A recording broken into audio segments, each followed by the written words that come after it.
Si je te demande pourquoi tu te lèves le matin? Le cash. Non. Au Québec, on a tellement un tabou avec l'argent. L'argent, on l'a diabolisé. Comme si c'était malsain. C'est pas un péché de faire de l'argent. C'est une conséquence de la motivation. Et il n'y a pas un entrepreneur qui dit « moi, je veux exploiter mes gens ». Il faut que nos écoles de commerce aient un souci de ne pas simplement enseigner le savoir-faire de l'argent, mais qu'on enseigne l'éthique, qu'on enseigne un peu de sociologie, un peu de philosophie. Je sais que ça prend pas beaucoup dans la vie pour être très heureux.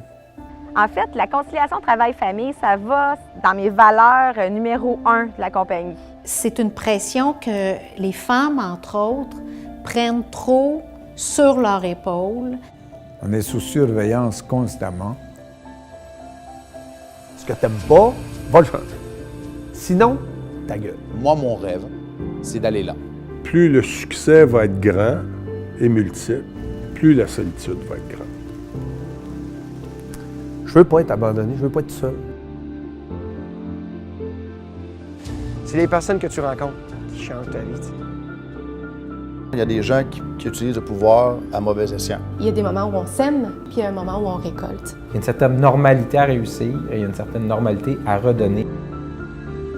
Quand les gens me demandent un service, j'essaie toujours de pouvoir le rendre. Oui, j'ai besoin de reconnaissance. Je m'en nourris. On en a tous de besoin. Je carbure à l'adrénaline. Un groupe et une équipe en santé va avoir l'avantage, lorsqu'on l'a construit, d'attirer aussi des gens qui vont continuer à l'amener à un autre niveau.